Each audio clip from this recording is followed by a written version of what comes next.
Hey Nick, how have you seen? I guess Jalen Milroe has seen a lot of more pressure. How have you, like over the past few weeks, he's going to see a stout defensive lion in Tennessee this Saturday. What have you seen in his decision making when teams are pressuring him more? How has he kind of responded to, I guess, the weight of sack opportunities, tackles for loss, things like that? Yeah, I think I think Jalen has responded great in those moments. I think there's always going to be plays where you wish you could do something different. I think that's the nature of playing the position, and so there were some learning opportunities that occurred in the game this past week, and that occur every game. Where choices you make, decisions you make that work out, in your favor, and maybe it wasn't the right decision, and so you still learn from there. And then obviously, when the result isn't what you want, relative to the end of the play, you learn, you grow, you improve. You have conversations and communication of why that happened, and there's always a story to every poor decision or every mistake that you make. And so we just talk through that, learn, grow, improve, and try to get better throughout the week of prep, and try to put them in, not just Jalen but all the other players, in positions where things that you didn't execute as well as you'd like, you put them in that position in practice so you can improve and get better. Jump to the right side here, Nick. Hey Nick, you have been on the other side of this rivalry, going back to your GA days there. What stands out to you about the third Saturday in October? I think just the passion, the intensity of the game, that's what stands out the most. The environments that you compete in are as good as it gets in college football, and so that's what stands out the most in this game. Jump over to the left, Katie. What have you seen or maybe liked about the depth at wide receiver when you've had some guys out with Kendrick and Kobe missing a little bit of time? Yeah, I've appreciated the efforts of the guys, and playing multiple spots and having to learn different positions. I think Coach Shep has done a great job of that. I think you see Caleb Odom just continuing to grow and learn multiple spots, playing different, positions on the field. Cole obviously had some big plays in the game.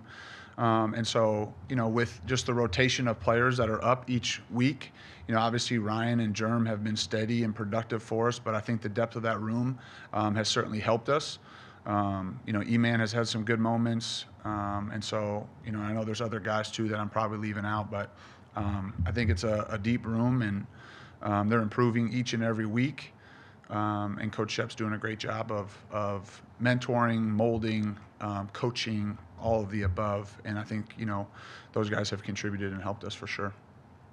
Go to the back of the room, Ryan. Coach, how pleased are you with the run game so far? And obviously you want to see more no matter what, but what's the ceiling for this backfield? I wouldn't ever probably use the word pleased.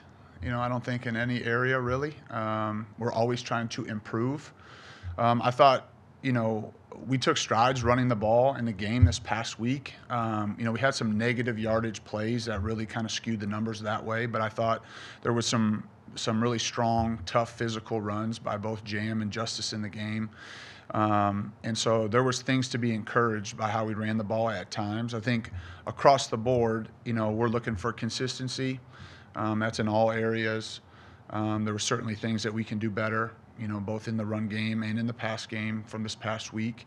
And every week presents new challenges, and so, you flip the page, you go to the next week, you start, breaking down the next opponent and the things that you're going to have to do to be successful, and that is in all areas offensively. But I thought there was some physicality up front. I thought there was some tough running that occurred. We have to eliminate the negative yardage plays that obviously hurt us in the game. And so I saw strides. I wouldn't use the word pleased, but I would say that there was improvement made.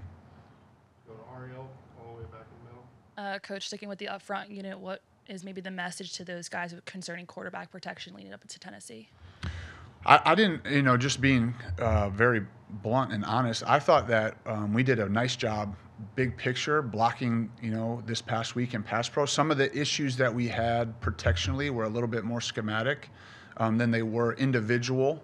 And so I was proud. I thought there was a tough task last week with the two edge rushers that we were going against, and I was really, by and large, pleased with the effort on the edges and inside. It wasn't perfect. There were certainly a few plays that I know those guys would like back. I thought there were some tough spots we put them in, particularly at the end of the half when you're, they know you're throwing the ball.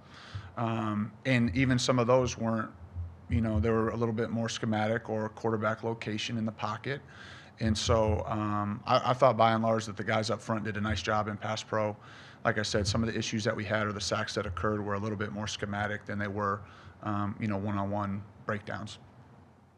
Emily Grace, right in the middle there. Coach, what do you feel like the next progression point is for Jalen that you want to see him meet in these next few weeks? I think each week is a new challenge. I think you're just continuing to grow, continue to learn.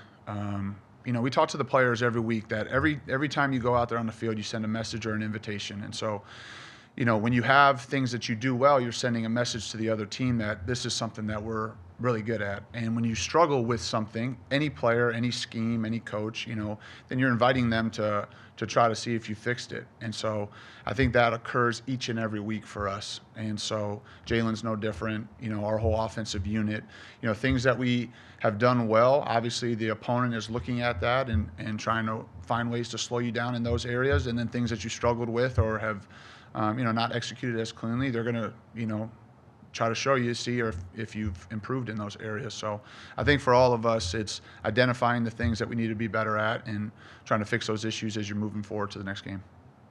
Any other questions for Coach Sheridan? Starting with the last one here, right? Just when you watch film of Tennessee, what stands out about their defense, particularly their front seven? I would just say the size and athleticism. I think there's depth up front. I think they're very well coached. I have familiarity with the coaches on that staff and have a tremendous amount of respect for them. But I think the depth, the size, the speed, the athleticism, they're excellent, and obviously have been very productive. I think they've been, outstanding in critical moments, short yardage situations, red zone situations, some of the plays that not just the front, but the entire unit, they've really risen up and made some really quality plays in some critical moments that have kept teams, out of the end zone. And it's impressive, both for their coaches to get their players to perform at a high level in those moments, and certainly for the players to execute at those times. It's been impressive to see, on film. I think Okay, roll Tide.